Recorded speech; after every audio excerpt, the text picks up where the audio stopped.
Coming in at number 10 is KANG the Conqueror. KANG is a little bit of an interesting pick for this list, as he totally can be stopped and has been multiple times. Thanks to the advanced time period he comes from though, Nathaniel Richards has an increased lifespan, making him look 40 when he's actually 7 years old. That's fine, that doesn't make him unstoppable. What makes him unstoppable is a couple of things. For starters, as most people know, KANG has a huge relationship with time. A version of this guy exists at almost all moments of the time stream, and not just one version of him, as there have been KANGs from different universes that have shown up as well. So not only can Nathaniel Richards show up at any point in the time stream in any of his numerous identities that all have their own long history, but his alternate universe versions are almost always said to make an appearance in his place. And then, on top of that, until recently, Nathaniel had the ability to transfer his consciousness to another body when he passed away. Nathaniel, Ramatut, Iron Lad, Kid Immortus, Scarlet Centurion, Immortus himself, Mr. Griffin, He Who Remains, whatever you want to call him, KANG the Conqueror is pretty much unstoppable. Number 9.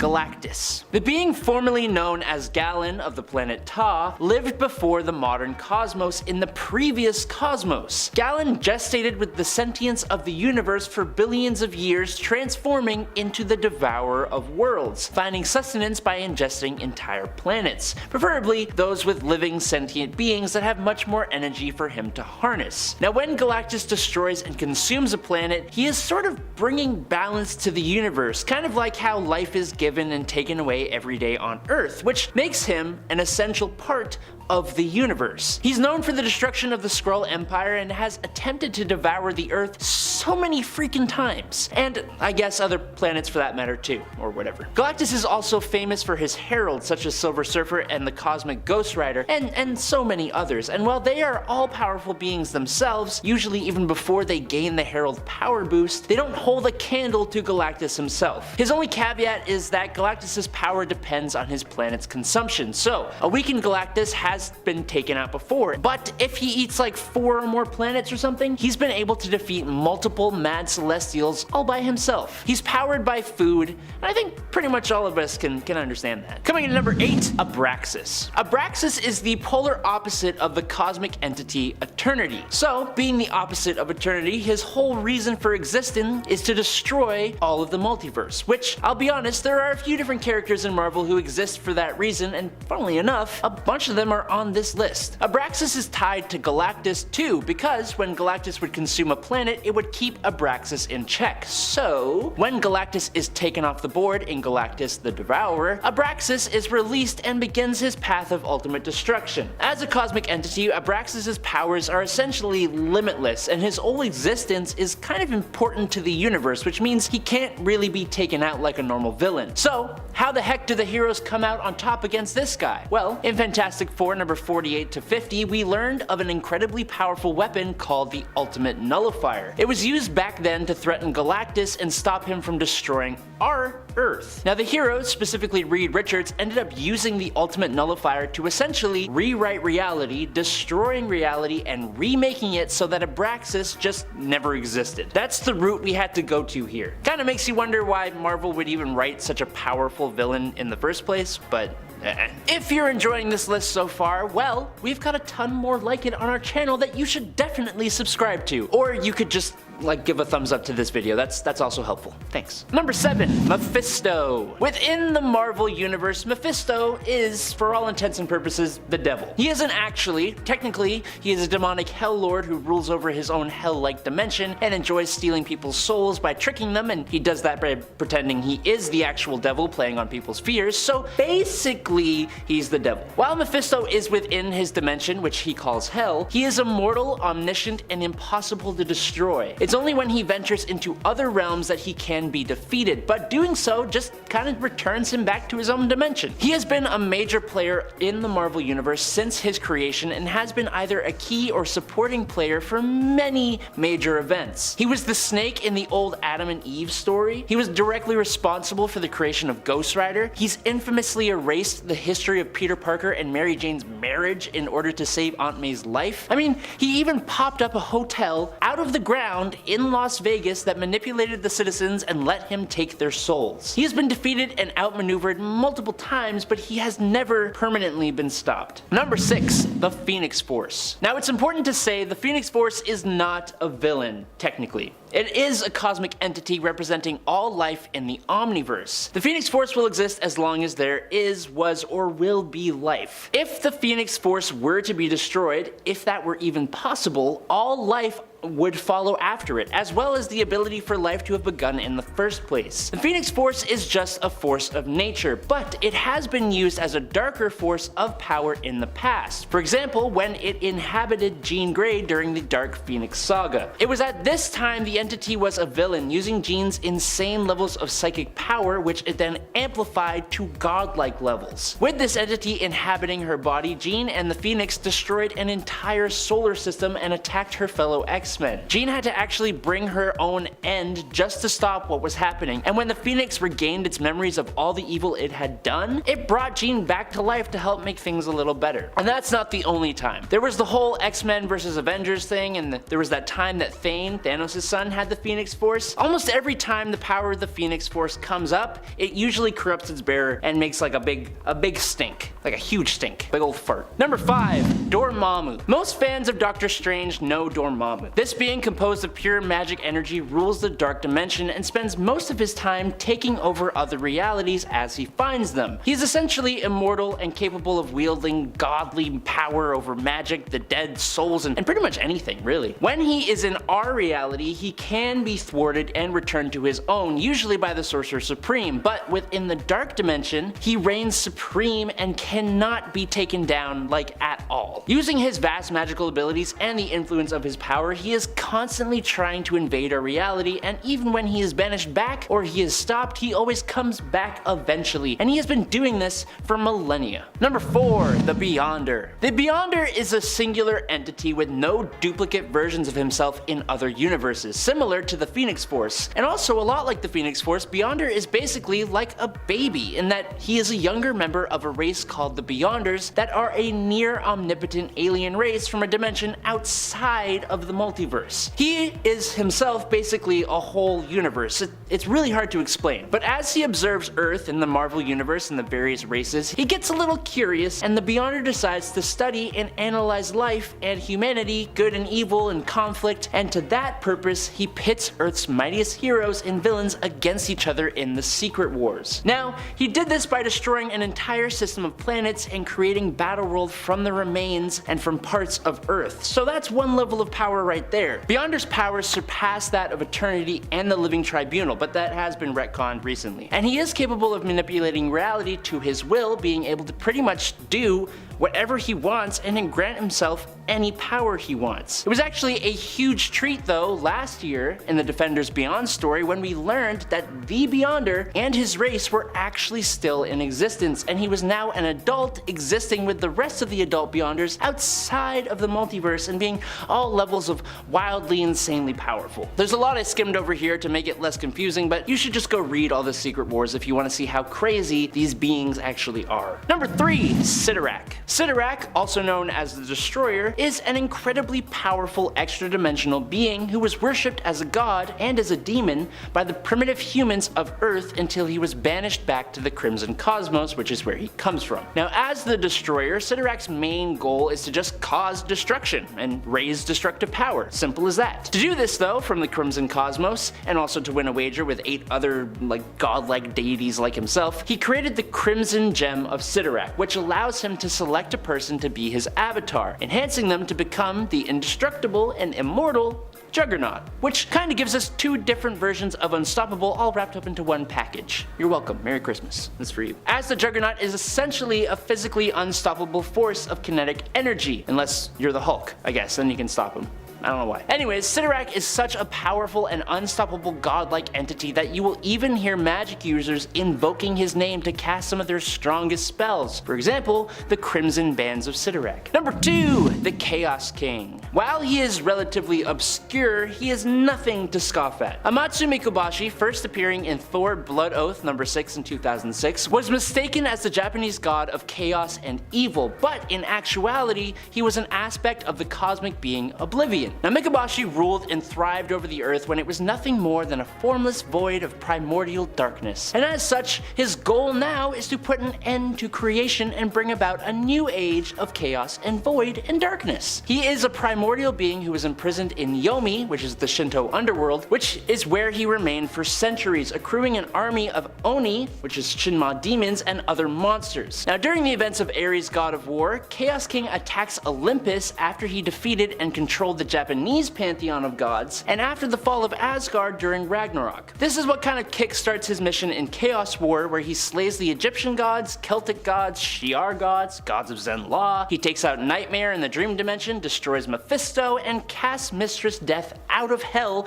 making her literally run away. And he releases the souls of the damned. He did all that. He has the power to defeat eternity and is practically unfazed by attacks from the likes of Zeus. God Hercules, Galactus, Silver Surfer, and Thor together could not defeat Chaos King. To win, Hercules had to literally punch him into a portal to an endless void of nothingness, and this was after he destroyed 98.76% of the entire universe. That's a lot. Number 1. CHTHON. CHTHON is one of the most powerful demons to ever exist. Even though he predates anything like this, of all the devil-like demons out there, including Mephisto, CHTHON is the closest thing to the actual devil. He and his Ngari actually ruled the earth before the angel Lucifer attacked them, and that was before Lucifer ever rebelled against heaven and became the actual devil. CHTHON himself is responsible for all the witches, werewolves, vampires, and other dark creatures, as well as being the master of the most powerful form of magic, chaos magic, which is the same stuff used by the Scarlet Witch. The Scarlet Witch has altered all of reality with just a fraction of that magic, so yeah,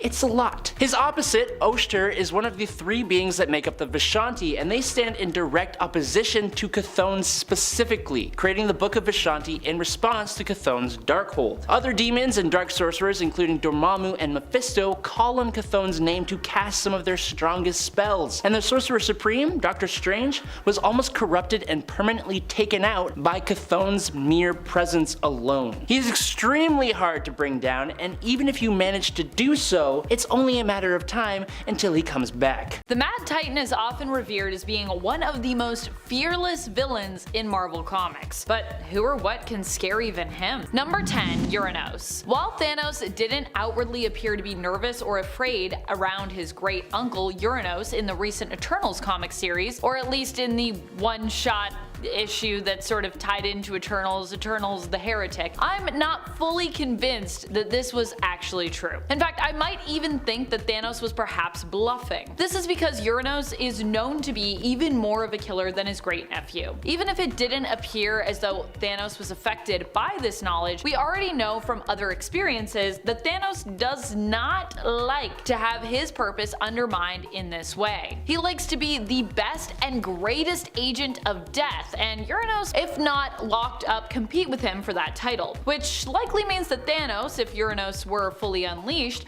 would be afraid and intimidated by him, probably seeking to destroy him eventually. And friends, before we move on to our next spot on this list, if you love this video, if you love when we talk about Thanos, be sure to let us know by giving this video a thumbs up. Number 9. Mephisto. While in Infinity Gauntlet, it seems as though Thanos is actually playing Mephisto for a fool, making him in essence behave like a servant to him. In reality, it kinda seems more likely that Mephisto, in awe of Thanos' power, is actually along for the ride and looking for ways to manipulate him. This wouldn't be the first time Mephisto would do something like this in Thanos' life either. It is also implied in issue number 38 of the current Avengers run that Mephisto actually manipulated Thanos in his past as well, possibly even having a hand in encouraging Kid Thanos to join up with the Masters of Evil and take on the prehistoric Avengers. Also, Mephisto, or the collection of Mephistos, could later make a deal with them. Who knows? I personally think, while Thanos might not see the threat that Mephisto is as a villain, that Thanos could fear and perhaps in the future will fear him when he realizes just how much Mephisto may have been manipulating him this whole time. After all, it was actually Mephisto in Infinity Gauntlet that kind of first helped plant the idea of Thanos snapping. Seriously, go back and read that issue, you'll see what I'm talking about. Number 8. Ultron. While Thanos may not have seen this coming in the What If Disney Plus streaming animated series episode, if he had, he likely would have been wise enough to have actually been afraid of Ultron. Ultron here is nuts. Here Ultron ends up becoming all-powerful after Thanos arrives on an already decimated Earth, because in this reality Ultron actually won. Thanos, having the rest of the Infinity Stones at this point, does not prove powerful enough to stop this alternate Ultron, who actually kills him just using the Mind Stone alone and takes the rest of the Infinity Stones for himself. Number 7. Kang the Conqueror. Kang the Conqueror is someone most people might underestimate in the world of comics. This is because he kinda has a ridiculous look in terms of his character design, and probably also because he's known for floating around in kinda like an invisible space chair. It's not the easiest look to adapt to a modern setting and have it feel, you know, anything but ridiculous. It just kinda, it's a look. However, Kang is also a time-traveling villain and the master of time. We have seen both Thanos and Kang reveal that each is intimidated at times by the other. And I know some people are probably gonna be like, but Amanda, what about the time Kang was like, I literally have been avoiding you in like every timeline? Well, there's another alternate reality where something different happens, okay? While Thanos might pack more of a physical punch, Kang could also probably just erase Thanos from existence if he really wanted to. And in an alternate reality at least, he has defeated Thanos using his power over time to basically turn him to dust. So that's also happened. Really, it could go either way. I'm very interested to see if there will be any interaction between these characters in the MCU. I know Thanos is gone, but what if he came back? I don't know. Number 6. Death. Not really a villain per se, though some could see her as such. Death is still definitely an antagonist at the very least. She is the embodiment of death, and I would say that Thanos both respects and fears her during his time pining after her. He is afraid of being rejected by her, that's for sure. Thanos has a complex relationship with death, being an agent of death as someone who also happens to be in love with it, and the feminine entity who embodies it. Thanos at one point pleaded with Death to stay with him after she left him in essence at the altar, following their fight in an alternate universe where King Thanos, as he had become, had pretty much destroyed all life in existence for her. But you know, still not good enough, Thanos. You gotta earn it. You gotta destroy all life, not almost all. Number 5. Magus. Adam Warlock and Thanos have been at each other's throats for years in the comics, but with Adam Warlock being a hero, Thanos wouldn't be particularly afraid of him, I'd say. In fact, the two have also teamed up together when they've needed to, so they fought each other, but they've also worked together before, chiefly against the man they are both afraid of, Adam Warlock's evil counterpart, his evil version, Magus, who actually is like the dark side of his soul made manifest. Magus was actually created to be the champion of life, in contrast to Thanos, who is the champion of death, and as such the two have been sworn enemies since Magus's creation. He is meant to oppose Thanos, which he has attempted to do multiple times to varying success. At one point he demonstrated that he was an even match for Thanos when he got his hands on the Infinity Gauntlet, attempting to use it to bend and shape reality to his own whim. Didn't work out in the end, but hey, you know, he tried. Number 4. Dr. Doom. Well, really, God Emperor Doom, but still. Thanos also wasn't really intimidated by this version of Doom, but he should have been. Doom might seem like just a Terran with a big brain and some magic tricks in comparison to Thanos being a cosmic tyrant, but Doom is not to be trifled with, especially when he wields the powers of the Beyonder. Thanos attempted to fight Doom without much fear, and Doom responded by literally obliterating him, turning him to dust and bones with one mighty punch. And you might be wondering if this was some alternate warped Thanos, but no, it wasn't really. This was Thanos of the Black Cabal, who had preserved himself along with his teammates in a life raft so they weren't altered at all during the creation of Doom's battle world in Secret Wars. Now granted, yes, Doom was augmented in terms of his power, but still, if Thanos remembered this moment, I'm sure he'd at least have a bit of fear when facing Doom in the future, because that's pretty wild. Number 3. Rot. Rot was the child of Thanos and Death that came to be after Thanos died, and in his death, he merged with the entity of death. Rot as such was not really a person or corporeal being, but more of an abstract entity made manifest. Rot's power was so great for death and destruction that Death and Thanos themselves were actually forced to confront it, using their power to rip it asunder, when nothing else seemed to be able to harm it. Number 2. The Many-Angled Ones. What is a fate worse than death for Thanos? How about a fate where life and creation win, where death is defeated so all that is left is untamed, uncontrolled, wild life. That is basically what the Cancerverse is. Although it doesn't have the most appealing name, the Cancerverse is actually known as such thanks to the fact that it came into existence after the original Captain Marvel of an alternate world made a deal with the many-angled ones to rid him of his cancer basically by defeating death. However, without death to keep it in check, life became twisted and corrupted by how rampant it was. And the many-angled ones were also now able to enter that reality, corrupting it further as they were basically eldritch gods. At one point, the Cancerverse plans to take over the whole multiverse, invading various other universes and sitting on the edge of reality, threatening to bleed into other worlds. Fortunately, Thanos returns to life and ends up manipulating Captain Marvel basically into killing him in the Thanos Imperative, with Marvel making an exception to the rule that nothing can die in their universe for Thanos, because he's like, you are so annoying, you gotta go. As such, because this Thanos is actually of Earth 616, his version of death is able to appear in the Cancerverse when he dies and allows it to be defeated basically. But even though this works to get to this point, it takes a lot of courage for Thanos, who is actually afraid of joining in the fight against the Cancerverse initially due to the absence of death in that world, which makes sense. I mean, he's kind of all about death, so I'd be pretty nervous about that too. Number 1. Thane. Thane is Thanos' son, and he definitely feared him because he literally returned to Earth to try and hunt Thane down and destroy him as a result of Thane's potential power surmounting his own. He's afraid that Thane will basically rise up and overtake him and basically end up being a better Thanos, I think. But in the end, this wasn't something that Thanos had to be particularly afraid of, it turned out. Even after Thane became empowered with the Phoenix Force, Thanos still managed to defeat him. And this was also at a point when Thanos himself seemed to be dying at this time in the comics. Thane ended up being stripped of the Phoenix Force and ended up sentenced to suffering a hell-like existence in the God Quarry for the rest of his life. Or, you know, at least until some writer remembers, oh yeah, he's still down in that God Quarry, and decides to get him out of there. Thane was also an Inhuman, and his powers are actually perfect for someone who is known to be Thanos' son. He had a Death Touch ability that, while untamed, could kill anyone within a certain radius, and he could also trap people in a state of living death through encasing them in amber, which sounds actually worse than dying to me. Number 10.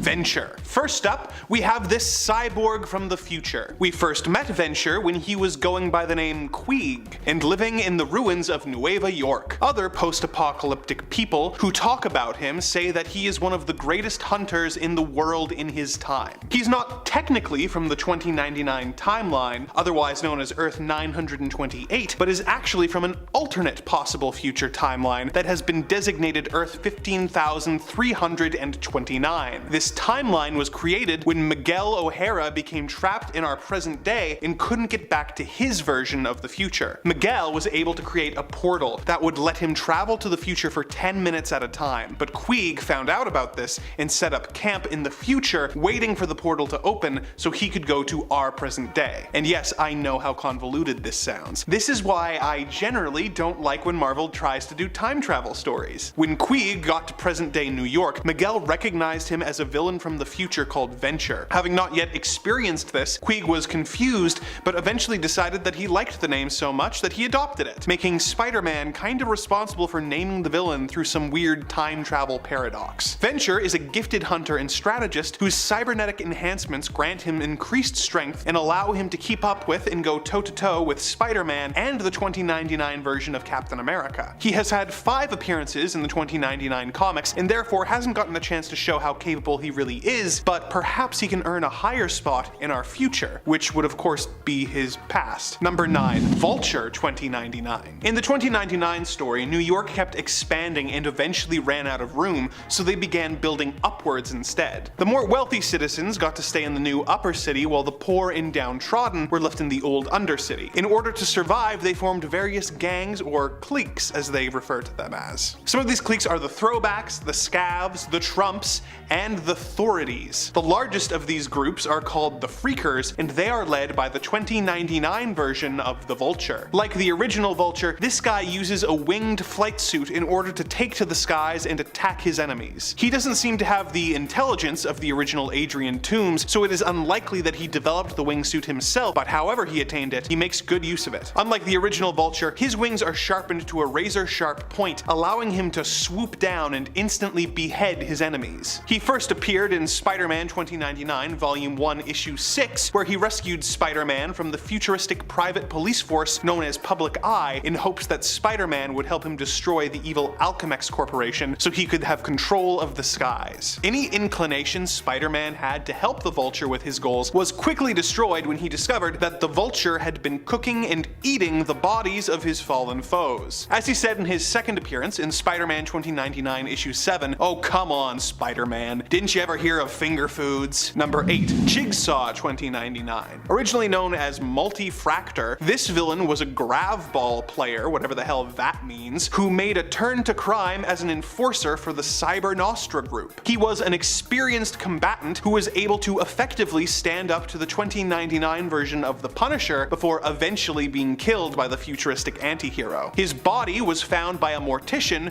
who had made a really bizarre career pivot into being a veterinarian. For some reason, this made him capable of bringing Multifractor back from the dead. He replaced one of the villain's arms with that of a gorilla and the other with a robotic one sporting a massive razor-sharp hook. He also seems to have giant goat legs for some reason. Despite being able to bring a dead guy back to life, the vet was unable to make the end result cosmetically pleasing, but Multifractor actually really dug his new look. He went after the Punisher again, but had adopted the name Jigsaw due to his stitched together appearance. He was a formidable foe for Punisher, but was eventually defeated and found by a gang who he took control of and led until ceding leadership to his old boss, the Fearmaster, but more on him later. Number 7. Tiger Wilde. One night in the country of Latveria in the year 2099, a portal opened, spitting out a man dressed as the long disappeared ruler of Latveria, Victor Von Doom. Despite the fact that the man under the mask was far too young to be the real Doom, he somehow had all the original's powers and memories. He set about reclaiming his throne as he soon discovered that the country was under the control of a dictator named Tiger Wilde. Tiger had been a high-level executive for the evil Alchemax Corporation before leaving the company and taking over Latveria. Although he had saved the nation from being taken over by the corporate forces that had seized control of many of the planet's other nations, he now ruled the nation with an iron fist, squashing any who dared oppose his rule. Doom used his power armor to cut through Tiger's security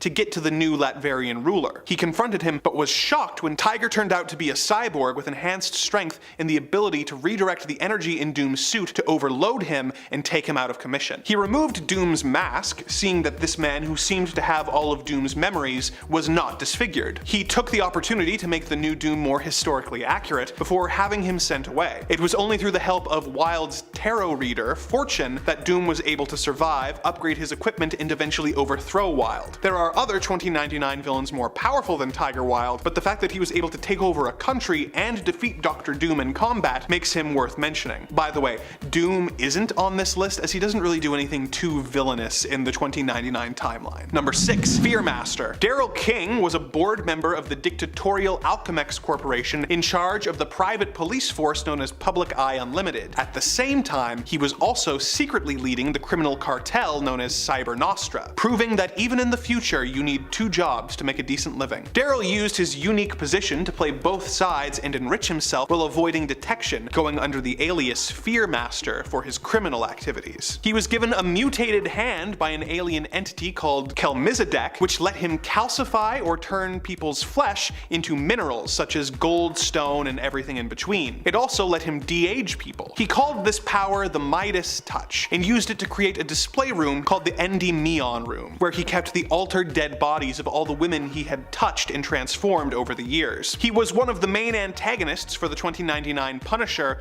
although he mostly fought the Punisher with his connections and by sending hired assassins after him rather than directly confronting him. Even so, he is a powerful villain both due to his political power and his superpowers. Number 5. Goblin. The 2099 version of Spider-Man has 2099 versions of several of the original Spidey's enemies, such as this version of the Green Goblin, simply known as Goblin. The Goblin is really a Catholic priest, Father Jennifer D'Angelo. Her goblin suit was the source of her powers, which allowed her to fly with giant purple wings and shoot energy blasts at her enemies instead of pumpkin bombs. The suit also granted her super strength and was capable of projecting hallucinations, an ability she used to trick Spider-Man into attacking civilians that she had made look like her. Her goal is to replace Spider-Man as the defender of downtown Nueva York, as she believes believes that Spider-Man is a corporate tool, but her methods and willingness to team up with criminals like the 2099 Vulture earn her a spot on this list of villains. Number 4. FLIPSIDE. During the heroic age, an android called FLIPSIDE was created and programmed to emulate the powers of whatever superhero it first came across. It was eventually found by a band of thieves